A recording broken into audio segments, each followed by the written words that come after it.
Hello and welcome to Undead Gaming News, your one-stop shop for all things gaming. I'm your host Zombie, and first up this week, From Software have provided an update on their remaining Dark Souls PC servers. They of course took down all the Dark Souls PC servers back in January due to security issues, and Dark Souls 3 got brought back online in August. Dark Souls 2 Scholar of the First Sin was brought back online in October, along with the announcement that the base version of Dark Souls 2 will be brought back online at a later date, and that they won't be able to bring back the PC servers for Dark Souls Prepare to Die edition due to an aging system. But they've now announced that they have restored the PC servers for Dark Souls Remastered, so you'll still be able to play the entire trilogy online, just not on the Dark Souls Prepare to Die edition. All that's left now is for them to bring back the base version of Dark Souls 2, and I'll update you when that happens. We also have another update for the Activision Blizzard acquisition. This time it's coming straight from the European Commission, as they previously requested evidence from Microsoft to prove that the acquisition will not be harmful to the overall gaming market. They were given until the 31st of October to provide that evidence, which they then failed to do, and as a direct result of that failure, the European Commission have now decided to launch Phase 2 of their investigation, stating the Commission is concerned that the proposed acquisition may reduce competition in the markets for the distribution of console and personal computers,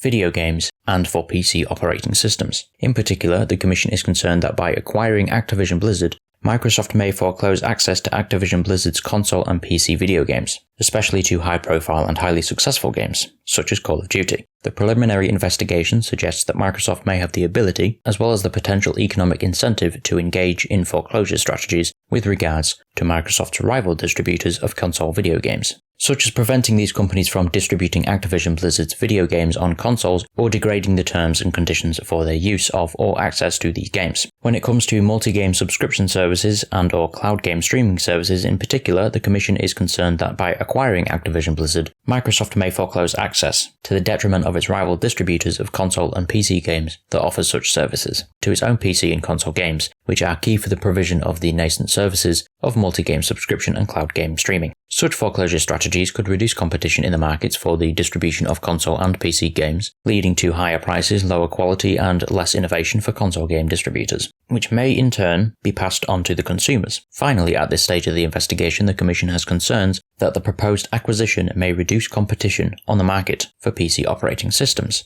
In particular, the Commission is concerned that Microsoft may reduce the ability of rival providers of PC operating systems to compete with Microsoft's operating system, Windows. By combining Activision Blizzard's games and Microsoft's distribution of games via cloud streaming to Windows, this would discourage users to buy non-Windows PCs. The Commission now has until March the 23rd, 2023 to make a final ruling on the deal. And based on the way it's going, unless Microsoft really prove themselves to the European Commission, I doubt they're going to approve the deal. But we'll have to wait and see. In other news though, kickstarted MMO Crowfall is shutting down this month, after launching just over a year ago. The developer Monumental gave until November the 22nd before the game is going offline. The reason for doing this appears to be due to poor time management. As they said in their statement, one of the biggest challenges has been the sheer amount of development effort required to build new campaigns and keep the game running daily. In order to refocus our efforts from live operations to development, we have decided to take the Crowfall live service offline for the time being. We're going to use this time to map out the future of our game. We have yet to determine what that looks like, but we are investing in and rethinking every part of the game, from the core technology and tools to art, design and gameplay. Nothing is off the table, which means once they figured out a good roadmap for the game, which would provide a healthy balance of maintaining the servers and developing new content, the game will be brought back online. But as for now, we don't have any indication of when that's going to be, as they're still figuring things out. But also in the news, over at Google, they've begun processing the refunds for the Stadia service, which they announced back in September is going to be shut down.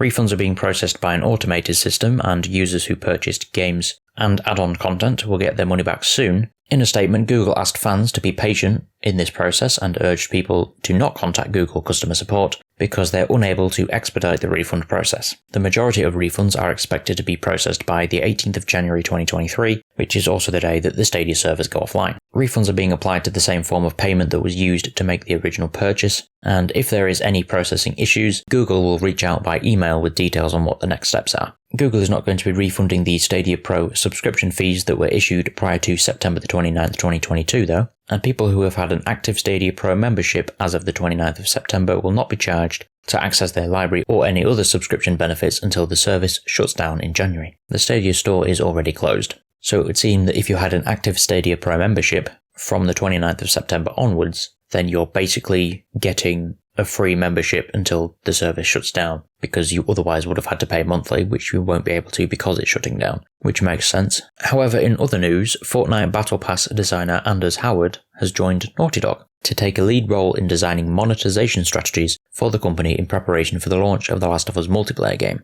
Anders announced the move on Twitter, as he posted a picture of himself at the Naughty Dog office in Santa Monica, California. His LinkedIn page also says that he's joined Naughty Dog as a principal monetization designer starting November 2022. While he joins Naughty Dog from Ubisoft Stockholm, his most notable credits are, of course, the 7 years he spent working at Epic, where he helped form the core of the Battle Pass progression strategy and worked on 12 seasons of content through that system. He also helped introduce Battle Pass progression in Rocket League and Fall Guys. There's no official confirmation Anders is working on the upcoming Last of Us multiplayer game, but based on his past work, it's safe to assume that he'll be bringing a Battle Pass to that game as well. The game will of course be free when it launches, and the Battle Pass will just act as a constant revenue stream for Naughty Dog, as it has for Epic with Fortnite and Fall Guys. But in other news, we have a new interview with Paradox Interactive CEO, Frederick Wester. He was asked about the status of the much-delayed Vampire the Masquerade Bloodlines 2. He said that the company will probably be able to set a launch date for this game reasonably soon, and called a 2023 launch absolutely not impossible, which I take that to mean that's what he's hoping for, but there's not enough reason for him to guarantee it yet. When it was first announced, of course, Hardsuit Labs provided a release date of March 2020, but then a year later a writer and a creative director were fired, and a senior narrative designer left too, after which its release was delayed indefinitely. When that version of the game was pretty much cancelled, the project was almost dropped completely, but publisher Paradox decided to give it a second chance with a different studio, though Paradox hasn't yet said what that studio is. Frederick Wester also stated in his interview that they're not going to officially announce anything until they're absolutely sure on a release date or at least a release month, because of how bad they were burned with the game previously. As for our final story, we have something that's a little bit weird and a little bit wholesome at the same time. UK startup company Joipaw is building a series of video games for dogs, with the goal of helping further research into dementia in dogs. So far, the company has made a health tracker that can obviously measure your dog's health, as the name suggests, which includes the number of steps they've taken and their time spent resting, playing and walking, much like a Fitbit does for people. It can also give you updates about your dog's state of mind. The tracker, which can be clipped onto your dog's collar, can also spot early signs of problems in cognitive health if it's worn while they play a series of games on a special console. The company has only revealed one game so far, which appears to be a whack-a-mole style game, although the console will feature more than just that to better estimate the health of your dog's mind. Some of the health problems that the data can point to include signs of joint issues or dog dementia. If you get notified that something's not right with your dog's health, then according to Joipaw, you'll be able to present a report to your vet to improve diagnostics and treatment. The idea for this product was coined after one of Joipaw's co-founders, Dursim Avdar, and his wife adopted a rescue dog in Hong Kong and were looking for a solution to keep him busy while they were away. As they both grew up as gamers, the couple joked about buying their dog a video game to keep him occupied throughout the day, but they couldn't find anything of the sort on the market. Joipaw has since started testing with multiple dogs to get feedback on the current version of their products. Once testing is complete and the console gets released, more features might be added. But that's all we have time for this week. If you have any thoughts on anything discussed this week, please leave it in the comment section below as always, and I'll see you next week. Goodbye.